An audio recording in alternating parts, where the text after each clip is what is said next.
I'm Lisa Bonta Sumii, and this is the AthMindset podcast series on sports-epreneur. This podcast series is a space for conversations with athletes, coaches, practitioners, and stakeholders in sports. And it's where those individuals share their perspectives, experiences, and thoughts on mental health in sports. Eric Kazimoff of Sports-epreneur is generously hosting the AthMindset podcast series on his platform, as he deeply believes that these conversations are essential and deserve to be prioritized. This is the AthMindset podcast series on Sports-epreneur. Sports-epreneur, the content platform where sports, entrepreneurship, and mental health collide. If you are looking to start a podcast or create original content, you have to talk with the team at Sports-epreneur. I work with them and I vouch for them. It's that simple. Go to sportse.io to learn more.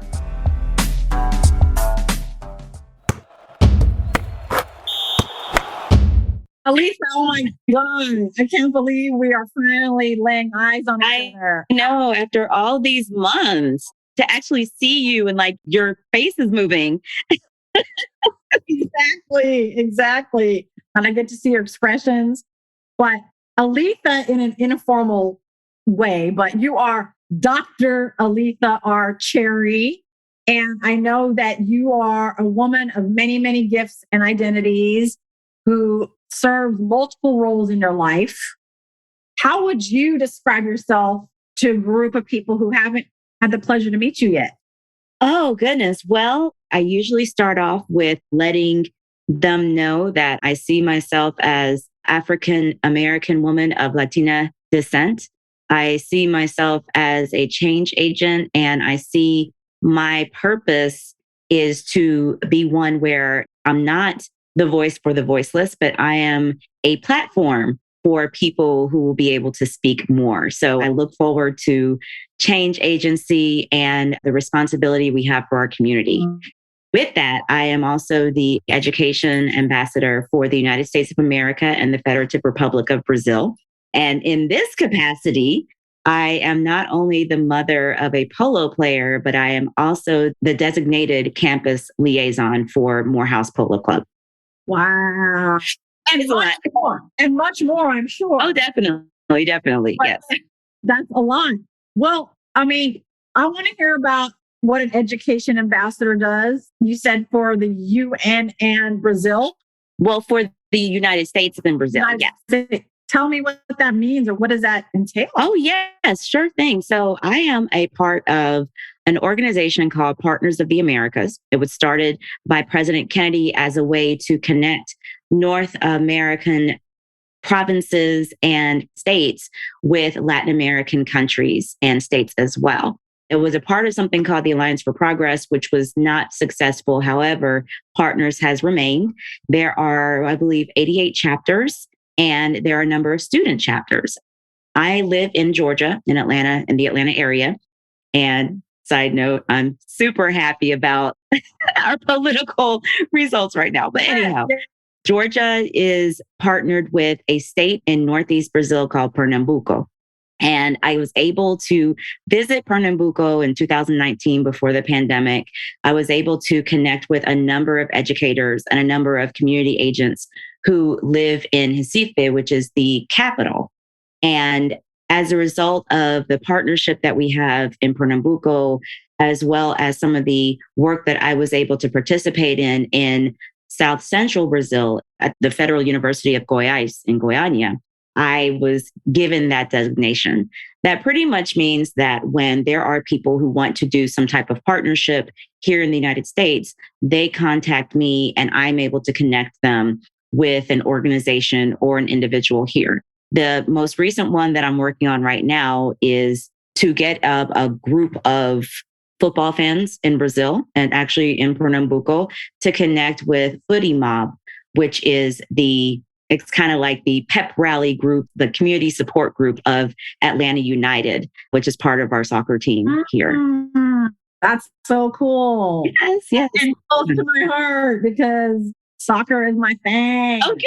Yeah. So wait a minute. So the reason why I wanted to make sure I had you elaborate on that is that I invited you here as a mom of a collegiate athlete, but I wanted everyone to also know, as is the case with many moms, that we do a lot of things besides parent our kids, right? Like you are a successful woman in your own right. And so for people to hear that is super important. And for people to hear it from your own words, how you describe yourself is super important. So thank you for your openness and being willing to do that. Oh, sure. And since we're talking about what I do professionally, that I also have a salary position with an organization called Gradient Learning. I'm the elementary lead. Gradient Learning seeks to transform education. We work with about 80,000 students nationwide in grades 4 through 12 and based in the Bay Area, but we still are able to work remotely. So yeah, I do that too. Yes. And I love it. I love Gradient. Well, we're definitely going to have to somehow collaborate because I don't know if you know, because I'm in the Bay Area. And really? I'm in the Bay Area and I'm the mental health and sport performance specialist for the Oakland Roots soccer club here. So we have a lot more in alignment with ourselves than I think we even realize. Most definitely. Must keep talking for sure. But let's talk about what I do know about you and what I think is super special is, and I will have you elaborate on it, is that you have a son, Caleb, his third year at Morehouse, and he is on the polo team. And if I'm not mistaken, has been the captain over most of those years, if not all of them. And what is an HBCU, much less Morehouse, doing with a polo team? And we're talking the polo with a horse. Yes. If you can see the logo. Yes. Bam, there's the logo. Like, tell me how this happened. And maybe even Caleb's journey towards it being a collegiate sport for him. Yes. Caleb has been riding horses for almost as long as he could remember. We started volunteering at Zoo Atlanta as family volunteers because he really loved animals. He was able to read before he could even walk because we were spending so much time in the zoo looking at maps. He was able to, decode and figure out, but we just spent so much time there. And by the time he was 6 or 7, I said, it's time for him to get involved with some type of sports. It's wonderful that we're doing this community work. We were doing a lot of things with our Jack and Jill chapter here in Atlanta. And I just wanted to try to find something. I love baseball. Baseball was not his thing. I am 5'1.5". So football was not going to be his thing. So we had to, just try to figure out something that was going to work. So we started with dressage in Southeast Atlanta, and he was riding horses there and helping with the farm animals that are at Ellenwood Equestrian Center. Had a really good time there. And finally he said, you know what? There are a lot of girls and this is really slow, even though it was difficult. And which is funny because when he was in high school, he's ended up playing polo with mostly girls. But anyhow, decided, okay, well, let's see if there's something else we can look at. So we went to a polo game, a polo match that was in the kind of like northwest side of Atlanta proper. And he said, these horses look like they're really enjoying themselves. What is this? And I was like, well, we're watching a polo game. And he said, they're not using the whip. They're not using the crop because I love horse racing. And he said he wanted to try it out. And that was 9 years ago. Yeah, it was about 9 years ago that he had his passion for polo. So when it came time for like 8, 9, 10. Right. Around 9 or 10. Mm-hmm. Okay. Mm-hmm. Okay. And so when it came time for him to select schools, I thought he was going to Emerson, which is up in Boston. So I'm preparing for my child to go to the other side of the country without me. Mm-hmm. And he decided to go to Morehouse. He said that the data shows that that was an excellent place for African-American men. And we have a very ingrained passion for HBCUs. My great-grandfather was in the Cherokee class of 1900. My co-parent, Caleb's father, can say the same thing as far as his HBCU lineage, and he went to Morehouse. And so Caleb is now this 5th generation to go to an HBCU on both sides of his family. So we were overjoyed about that, but also realized that by him leaving interscholastic, which is for high school age, into college, he wouldn't be able to play anymore with a lot of his teammates. Caleb graduated at 16, so he was already younger than a lot of his school classmates, but he still wanted to have something. So in June of 2019, I actually went because he was working at City Hall. And so I was able to have a speakerphone conversation, but he virtually met with Dr. Thomas, the president of Morehouse College, who said, okay, you know what? We have lacrosse. We had, at one time, they were putting a rugby team together. They have a lot of different sports. They have a wrestling team. And he said, okay, we can definitely do polo, but it's going to have to be something that the club is able to sustain outside of Morehouse. And there were a number of reasons for that. One of them is that since the United States Polo Association is the legal entity for intercollegiate polo, those students who are part of USPA cannot be a part of NCAA, which is where the majority of the sports funding was coming from Morehouse being a private institution. And the other part is when people hear polo, they get really intimidated and they think, oh my goodness, the sport it's elite. We don't do this. There are just so many misconceptions. And he just knew that it was going to be difficult to expect the trustees and administration to start funding a sport of which they were not familiar. Yeah.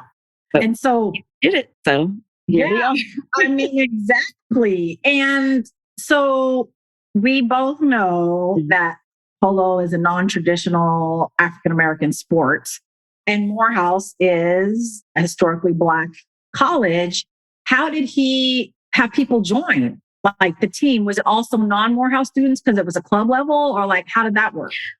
Well, because of the fact that Morehouse is a male institution, they were not able to have co-ed teams and co-ed practices. But Caleb was able to start small and work his way up. He started by hosting an informational on campus at the beginning of the school year. He had one of his friends who came in. At the time, since I was still in my momager mode, I was sending things out to the Moms of Morehouse Facebook group and to different emails saying, hey, if you would like your son involved with this, go ahead. This is going to be a wonderful opportunity. There was already so much support from the polo community. And it just so happened that since Caleb was practicing not too far away from the campus, the designated polo field happened to be the field that he had played on all this time. So he was able to give a lot of background information. Like the coach that he has now is the same person who has been able to see him start with polo from literally day one. Wow. I'm happy about that. Right. So, he was able to really bring in some personal experiences about what polo is like. So he was able to start with himself and one other student. The polo team was welcomed in October 2019 and made publicly official November 17th, 2019. And they have grown from being a team of 4, because there was a 4th student who joined in early October, to now they have, I believe, 7 students. You need a minimum of 3 students at the collegiate level to play a match. So right now they're in a place where they can do scrimmages together. They have been able to talk together in fellowship. They've been able to meet a number of polo players, professional polo players at that, who have given them really great advice. Right now, we just got to raise some money first, get on the horses second. Yeah. Well, how was it fellowshipping and the scrimmaging and the sort of bond that the players have? How was that during COVID? It was interesting because we were able to start the club and start the season in 2019, which means there was no COVID. So they were able to form relationships, team relationships with each other. They were able to form team relationships with Emory University, who also operates out of the Atlanta Regional Polo Center. And they were able to play Emory. They were able to scrimmage with the University of Virginia. They were able to scrimmage with the University of Kentucky, I believe. And so they were already able to see what it was like to use their voices, to shout out, to say, hey, you need to do this, you need to do that. When COVID hit, it was a really unusual time for all of us because it happened in March and it happened during the time that the students were on spring break. At times, yeah, exactly. So that time period between coming back from spring break, and the end of the year was really unusual and very unstable. Jolie Liston, who is actually the owner of Atlanta Regional Polo Center, and like I said, now she's the current coach, was able to still organize the summer season, which took place on the field starting in May. And this is 2020. And she allowed the students to come back, and they were still able to play, and they were able to practice with the rest of the polo players and the families in Atlanta. So that was really helpful. Unfortunately, and they were able to practice for a few times in fall of 2020. And then at the beginning of 2021, in January of 2021, United States Polo Association decided that it was just not going to be safe at the time for their students to play. So they started virtual competitions. They had a tournament, and Morehouse won second place in the trivia tournament. They had different activities and different things that the students were able to do across the country virtually. Wow. Yeah. So USPA, I'm really proud of United States Polo Association and the patience of Jolie Liston to get the students to still be involved and still be engaged. Unfortunately, since we've not been able to raise the funds we needed to, the students have not been able to practice on horses during fall semester. So they've been able to meet, they've been able to talk about what they need to do as a club, because we're also considering, how are we going to get this funding? How are we going to make sure we're sustainable? And one thing that Caleb and now the president of the club, Edmund Jackson, one thing that they realize is that they're not going to be there for a long time. The plan is to be in and out of school in 4 years. Yeah. So what's going to happen in 3 years' time? Yeah. What's going to happen in 5 years' time? We want to get ourselves as stable as Yale Polo Club, who has been very helpful and very supportive in getting us back on track. And we want to make sure that people understand that polo is a sport that is attainable. Polo is an international sport. So to say that it is a white sport is extremely inaccurate. And that there are so many networking opportunities and things that people can develop and grow and create by being a part of that community. No, that's great. I think there are a lot of misconceptions and a lot of myths and stereotypes about what kind of college has a polo team and then what kind of athlete plays polo. Right. Is that even right? Is it plays polo? Yes. You play polo. Yes. And usually I hear, wait, your son plays polo on a horse? Those are the two phrases that I usually hear. I'm like, yep. Yes. I was even questioning if my verbiage was right, because that's how uninformed I am. But I'm learning so much, and I have learned so much from you. But I think there's a way, and you and I have talked about this a little bit, that sport mimics life, but also sport can be a way to, as you put it, be a platform for change. Yes. And for representation, visibility in a way that might not be. And so, you're a change agent, you're raising a change agent. Like, how do you view all the leadership that he has put into place to actually create this and change the misconceptions by playing the sport that he loves? It's so cool and amazing. And he was so young when he did it. He's still young. But how do you wrap your heart around this? What do you think about, how do you view the change that's happening? Right. So I want to go back a couple of years to an experience that he had, and then an experience when I was in Brazil that I had during his first year at Morehouse. In the summer of 2018, I presented at an international conference. It was not the first time I went to an international conference, but it was the first time that I took my children with me. I have Caleb, and then I have his sister who is 10 years younger. When I say I take them everywhere, I take those kids everywhere. And I realized I enjoyed the international conference because it was the first time I went to a conference where I could not pronounce everybody's name. I feel like if I can pronounce everyone's name, and if everyone is speaking my language, this may not be the proper representation you want for something that's supposed to be international. But in this space, it was different. However, I realized something. I looked around and I said, I was the only Black American who was at this conference. Caleb was one of two Black American young men who were at the conference. The other one was a volunteer. So I realized, wow. And likewise with my daughter, she was the only Black girl at this conference, Black American girl. And I said, wow, that pretty much means that if I wasn't here, the people who were coming from all of these different countries, I mean, hundreds of countries, we had so many translators, they would not understand the Black American experience. And because we were going to be completely absent from the picture. The exact same thing happened when I was in Brazil. And it was amazing because there were so many concepts in Brazil as far as what Blackness is. The fact that many of them call themselves African American, because yeah, that's South America, just like this is North America.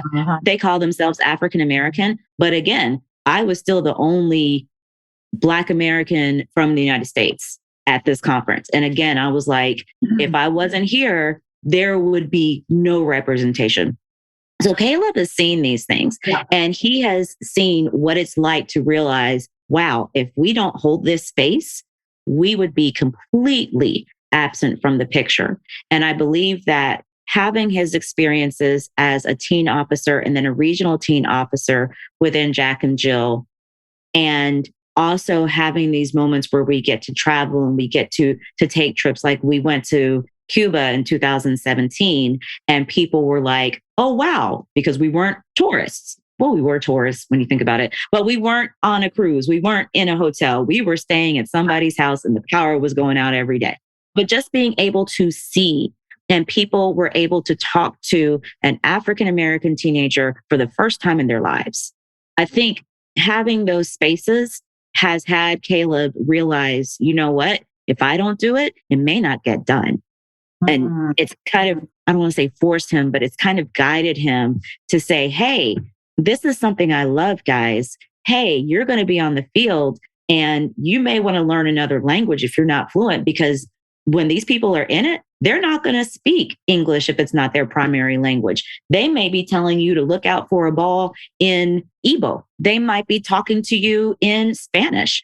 And then, oh, if it's Spanish, Puerto Rican Spanish is not the same as Venezuelan Spanish, is not the same as Mexican Spanish. Brazilian Portuguese. Yeah, it's right? Portuguese, but even still, Brazilian Portuguese, that's not the Portuguese from Portugal.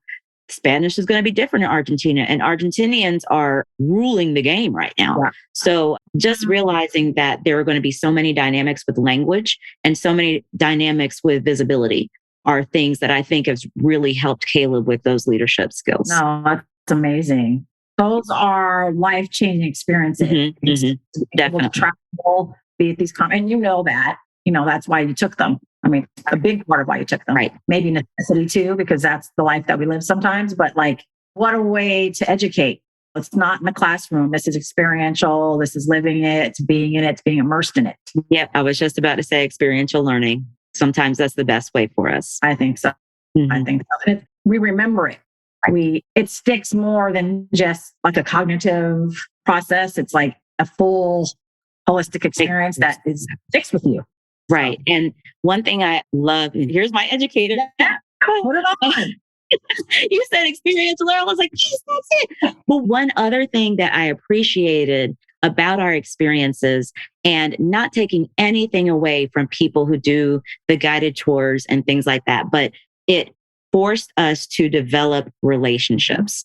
We still keep in touch. The person we stayed with, we call him Tio Jorge, and we talk to him.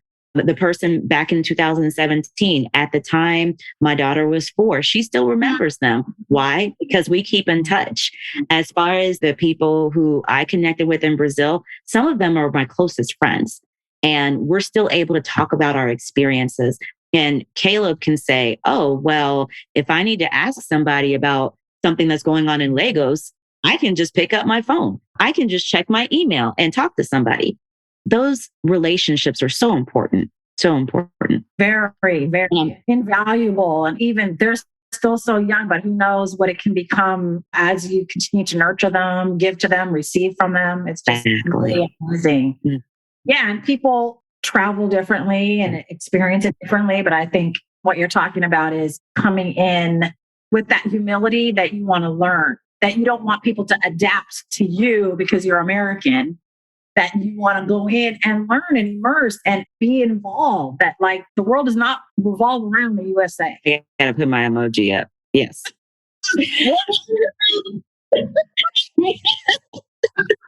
But you're absolutely right. We really have to get out of, and it's difficult for us to realize that, oh, America, we're not the end all. There are people who do things outside of us.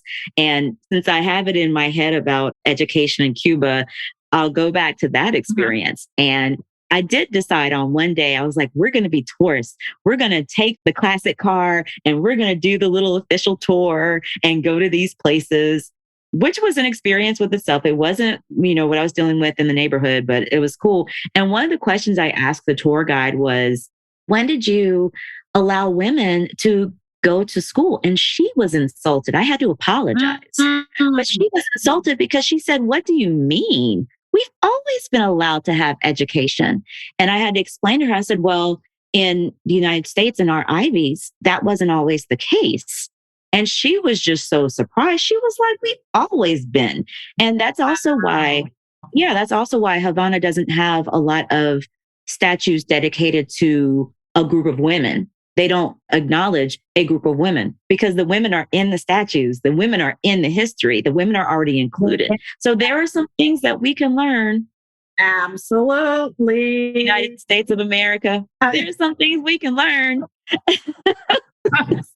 For real. I mean, like, it's interesting. So we haven't talked about this, but my mom's Filipino and my dad is white. He can go back a few generations in the States and then he has some Dutch ancestry. Mm-hmm. And so my mom is an immigrant from the Philippines. And so that being raised as first generation in that way, I was born in the Philippines and came here as a young kid, but often go back. And to be able to bring my daughter now has gone and we served first. We did a medical mission first, and then we had a little bit of our vacation. So we give back to our country.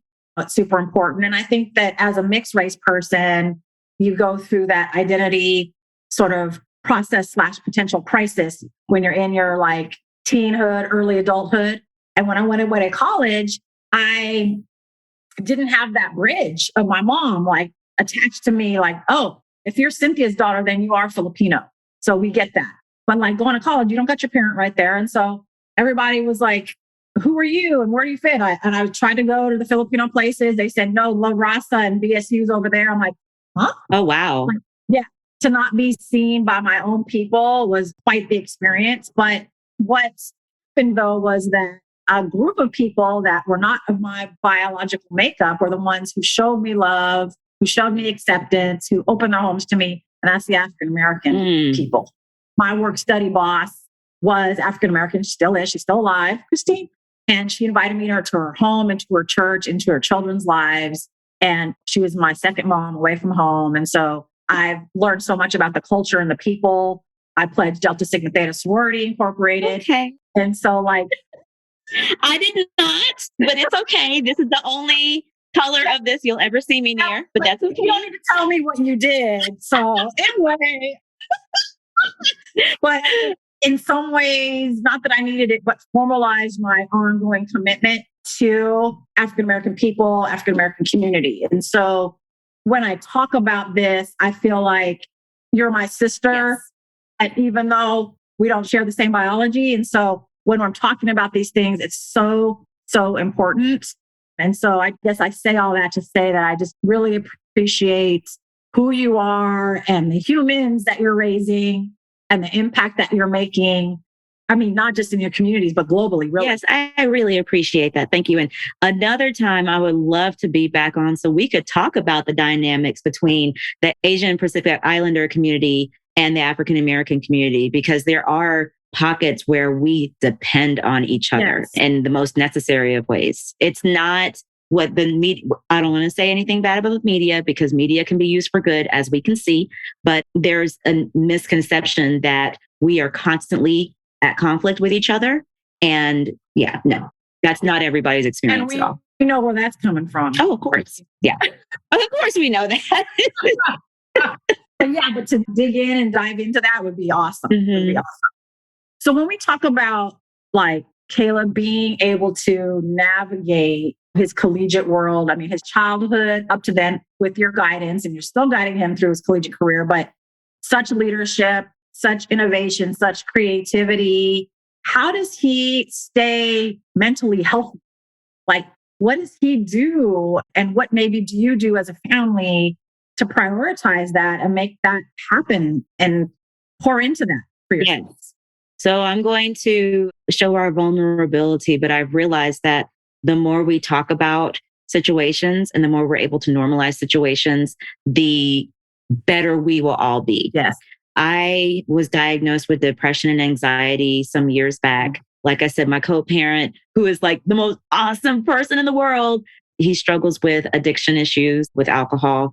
And Caleb was diagnosed with ADHD when he was 10, right before he was 10. And he also is working through depression and anxiety. So the one thing that we will all say, and my daughter has some anxiety issues too, we will all say therapy is a thing in our household. Even when co-parent doesn't live with us, but we will be like, hey, I just had a really great session with my therapist. Hey, my therapist ate me up and chewed me out. I need to take a nap. So, but it's just so important to make sure that you acknowledge the situation, the circumstances that you're in, that you seek that support, just like how you won't be able to make it in your career without a mentor and a coach. You can't expect to develop to be your full self unless you have somebody who's coaching you through. So it's important for us to talk about that.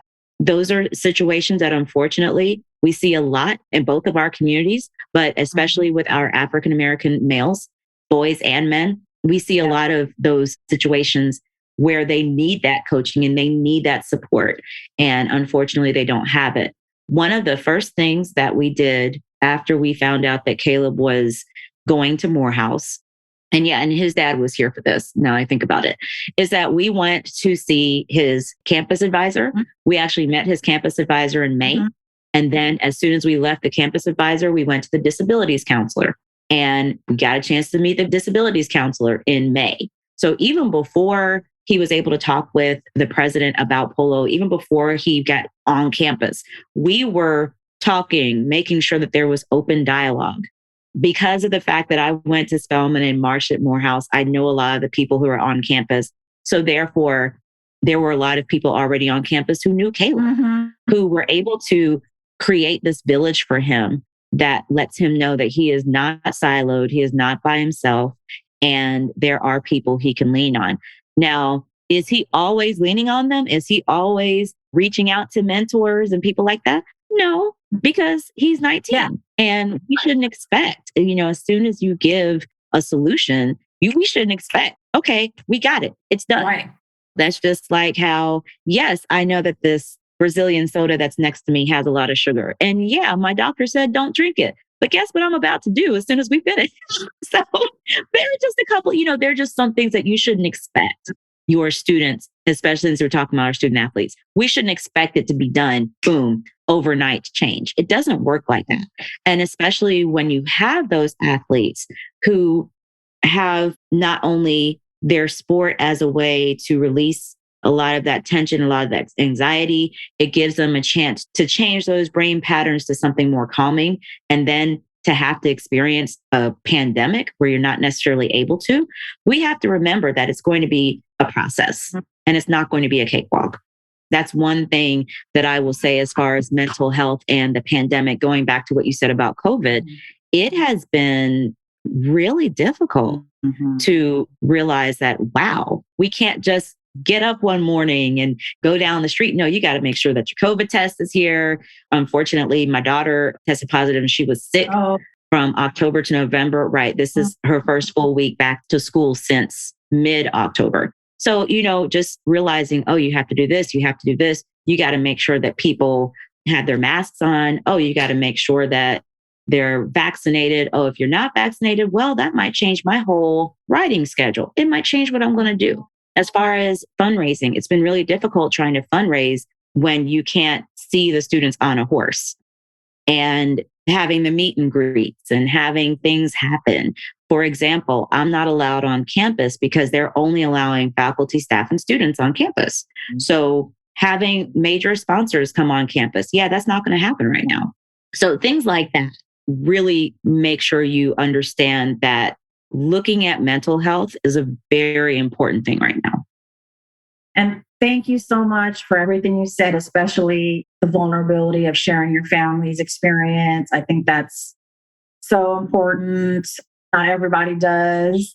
They don't have the same outlook as you as far as this is what we need to do is keep talking about it. Yeah. So it becomes more normalized and more like that mental health is just as important as physical health and financial health, spiritual health. You know, it's a part of us, right? And so I love the analogy of in the career world, we need a coach and a mentor. Why not for our optimal mental health to have that person?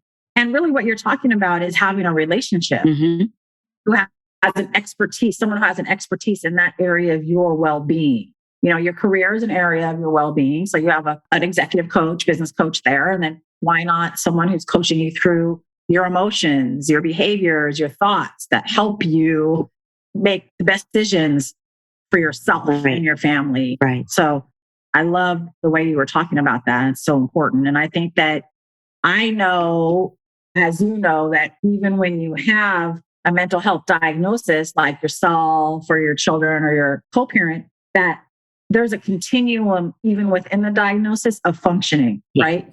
There's mild, moderate, and severe even within the diagnosis, just as there is a continuum from mental health to a mental health disorder. There's that continuum, right? So people can be very, very functional and have a mental health diagnosis and be very functional because they're doing what they need to do to take care of themselves. Oh, yeah. Just like someone who has diabetes can be very functional because they're following what they're supposed to do per their doctor, right? And so same with mental health. So I really appreciate, again, you sharing and the opportunity to discuss this openly. It's so important. Thank you. Yes, I believe it is. And like I said, just removing the stigma of not speaking about it, I think it's helpful and is encouraging, not just for others who may be experiencing it yourself, but also for you to be able to explain what's going on in your personal life and your personal journey and how you are growing from that. You're talking about having to function. I just became a doctor this year. I defended in the spring. And I know, right? Hey. But yeah, so I was going through my mental diagnoses and going through my mental treatment at the same time that I was doing something that is so difficult. So yeah, it's possible to function. It's possible to have those mental challenges. And it's really important for people who have those to have an outlet. Yes. And sports in this particular case is his outlet. No, it's amazing. Yeah, I think whether we realize it or not, athletes really depend on their sport to cope a lot of times. Like you say, it's their outlet, it's their release, it's their way to be themselves and actually be fully seen in that identity, because there's many more identities, but in that identity. So you're saying Caleb does that too. That's what Caleb does. Yes, he does. He does. And it started with, I'm going back to high school again. It started with joining the chess club at his school, Fulton Leadership Academy. And one thing that I learned while he was playing chess is that once the game is done, once that competition you have with that one other chess player is done, you have to clear your mind and reset. Because it's not like you have a first quarter or second quarter. Not taking anything bad about that, because I love American football. Like, that's my jam. But you have the first quarter, and then whatever you do in the first quarter builds up from the second and the third and the fourth. No, with chess, that one single game is isolated from the other ones. You can't be upset about what happened in the game before, because it's going to mess up what's going on. So chess has helped him process, and it has helped him compartmentalize. So he's like, I'm upset. I'm not happy about this. I'll still write down my notes in my code book, and I'll look at this later, and I'll learn from this later. Right now, I need to make sure that I don't let those negative emotions or even the positive emotions impact this present game because this has nothing to do with that. No, that's such an important skill. I mean, as a sport performance specialist, I teach that skill of being able to, of any athlete at any level, at any sport, to be able to leave it where it is, that play, that quarter, that half, whatever, leave it. And stay as even as possible. Don't be over celebrating and stay there too long, and don't be too down and stay there too long either. We can acknowledge it. And like you said, put it away, and it's for later to process. Right. And then we're on to the next. Right. So, you just have to make sure that they actually process it. That's one thing I think as adults and in our generation, we were told to just keep moving, keep moving, keep moving. And so now we have this big old room of unprocessed stuff that has grown and developed into other things. So this is good. This is really good for this group of students and generations who are coming up. Definitely. Yeah. Our grandkids, maybe we'll be talking about this just like it's every day. Exactly. Mm-hmm. That's what we want. Exactly. Yep. That's the goal. That's the goal.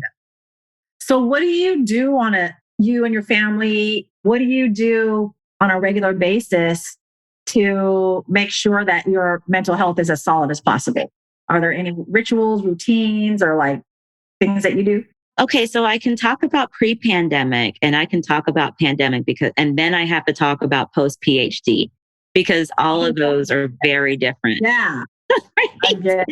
Pre-pandemic, we would make sure that we had some type of night where we left everything. Of course, I still have my devices, but we would just leave things aside and we would go get something to eat. We have particular places that we love, little restaurants, mom and pop restaurants that we love to go to. And I had a part-time job at Starbucks at the time that I had Caleb. So even just getting something from Starbucks in the morning and just sitting together was really, really a bright spot. Okay, so now going to the pandemic, because that's when Caleb moved back, because I'm like, there's no reason for us to spend all this money if you're 30 minutes away from the campus. Then it's like $20,000 that we don't have to spend. So during the pandemic, before May, we would at least have one night where we would have a movie night. Usually on Fridays, it was either Wednesday or Fridays, we would have a movie night. And now that I have more time, and now that we are not dealing with mom's dissertation and staying up until whenever, we still have those. Nandi will randomly come up and say, hey, let's play a game. So we'll go downstairs. I think we did this 2 days ago, just play a game. We will cook together sometimes. We will still go to little shop here and there. So it's not necessarily a routine, but I think the routine is making sure that we end up doing something every week. And, we did Ghostbusters. At one time, I felt like I had failed as a parent because my child had never seen Coming to America. So I was like, okay, let me pray on this. And then we're going to start watching some classics, some things that I believe he needed to see. I think that what you're saying is that intentional time to be together in the moment. Yes. Like, no matter what it is. I mean, it was Starbucks for you at one point. It was movie night. But I think the fact that you have been intentional about, what's important for me, my family, is to have that uninterrupted time together. Yes. Is super important. It's super important. And so, I think that's one of the tenets of positive mental health, optimal mental health, is to know what you need, set boundaries with it, and protect it. Oh, I love that. I love it. Wow, we could talk for hours. I know. I just look at the time like, really? Is that right? Yeah, that's right. We're planning our next talk. I know, right? But while I have you here, I've been asking you all these questions. Is there anything that you want to make sure you talk about? I want you to talk about how, if any of our listeners want to donate and support Polo at Morehouse, how they can do that. I definitely want you to share that. But is there anything else that you want to make sure you mention or share or discuss before we say goodbye today? Yes, most definitely. In addition to me being an elementary lead for gradient learning, in addition to me connecting people from Brazil and the United States, all that to be said, I do a whole lot of stuff. But one thing I try my best to make sure when I'm interacting with college students, because I also do things separate from Polo with both Morehouse and Spelman colleges, is that it's really important for students to keep their own narrative and keep their voice. I want to try to be as vague as possible because I really want to focus in on what the students are doing now. But we found ourselves in the situation where there was someone who was going to support the club, and the narrative got turned from support to, I don't know how to say this, but pretty much we didn't have a memorandum of understanding. And this person ended up taking money from the team that really should have gone directly to Morehouse College, should have gone directly to the club. And I can only get but so upset about the situation until I realized, well, we had nothing in writing. So this person's concept of what a sponsor is different from the concept that I have of a sponsor. So we never discussed what those agreements would be as a sponsor. So as a result, we are now in a situation where, like I said, we're trying to raise money. We're trying to get money. Now the students are understanding the importance of telling their story and not necessarily having somebody else say it for them while they just stand and smile. It's not just a part of being an athlete, because you are going to have a lot of supporters. That's how sports works, especially here in the United States. You have to have support. So it's not just about that, but it's just a matter of holding your own space and telling your own story. And when somebody is not telling your story correctly, you don't just stand there and say, okay, I'm going to handle it later. You make sure that it is said right then and there. It's just like how if my name is not said correctly, I should not just sit there and smile and let somebody just say it. I did that. And for 10 years, there's somebody who was calling me the wrong name. And I just dealt with it. That should not happen. And I wonder sometimes, Lisa, if you've had that same experience where people are mispronouncing your name. We have to stop it right there and say, no, that's not my name. This is what I need for you to say. So as men of Morehouse, because they're not Morehouse men until they graduate, but as men of Morehouse, they are working on having their place and making sure that they tell their experience the way they want to hear it. So yeah, that's super important. And just so, people know, a lot of times I will reach out and talk to people and say, hey, I'd really love for you to get your perspective for the Morehouse Club. I'd love for you to interview them. I'd love for you to do this and that. And then when they start asking me about specifics, well, what exactly should the club talk about? Well, when is the club available? That's when I say, you know what? That's not me. You need to speak with the club. And all the students, all the club members are linked to the email account. So they are all open and available for conversations. They may be contacted at morehousepolo@gmail.com. They are active on social media. So if you go to @Morehouse Polo Team on Instagram, you can find them. And when you go there, you'll see their link tree where you'll be able to support by ordering one of their shirts. They have Oxfords and t-shirts. You are able to donate through their Cash App, which is $MH Polo. And if you go to Morehouse's giving page, not the Giving Tuesday, but their standard Morehouse giving page, and go to click a designation, you'll find Morehouse listed under their designations. The good thing about donating through Morehouse's page is that since we operate under Morehouse's 501 status, those donations qualify for matching gifts, and they can also be tax deductible. And for those people who give to HBCUs regularly and to give to Morehouse regularly, this counts for their annual giving. So yes, we're definitely hoping for some funding. We definitely thank United States Polo Association because the students are brand ambassadors. And so they were able to receive a grant with that.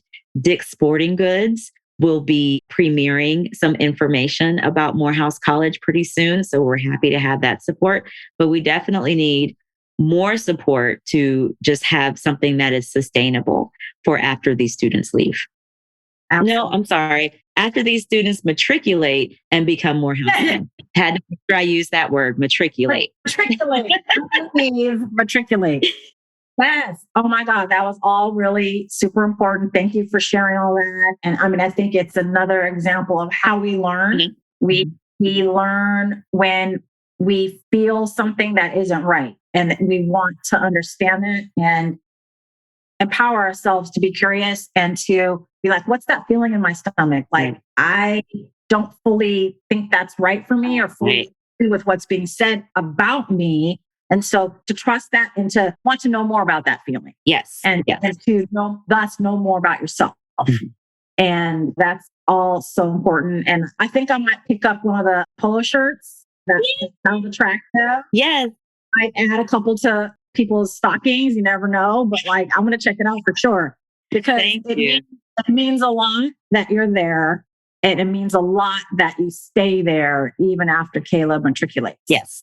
So I would love to be able to help. And I hope that others do too. So thank you so much just for all of that. Thank you for your time. Thank you for being here. I've really appreciated learning from you and about you. And I look forward to more conversations with you. Thank you, Lisa. And I appreciate you just allowing us to have this space where we can have this dialogue and we can laugh and reflect on some things of our own past to see how it can apply with our student athletes for today. I really appreciate all the work that you've done. Thank you so much. It's been fun and it's got to stay fun. Oh, so. Yes, definitely. It's not worth it if it's not fun. You got to have it. Absolutely. Thanks again. Okay. Thank you so much. One of my favorite things about our Sportsepreneur content platform is the opportunity to chat with amazing people in and around the world of sports. We hope you enjoyed the conversation. If you want to connect more, hit us up on Instagram at Sportsepreneur. Thank you for listening to this CADSource production, the Sportsepreneur podcast, the podcast where sports and entrepreneurship collide.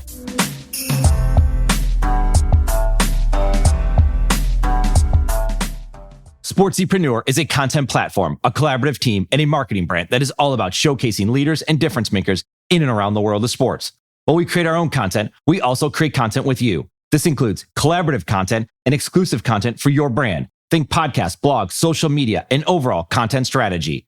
Our sports content marketing team is specifically niche for those in the sports industry. That includes sports businesses, athletes, managers, coaches, trainers, entrepreneurs, and business leaders in the sports market. The bottom line is we want to help with your sports-related brand, your content marketing, and your story. Connect with us on Instagram at Sportsepreneur or find us online at sportsepreneur.com. Sportsepreneur, the content platform where sports and entrepreneurship collide.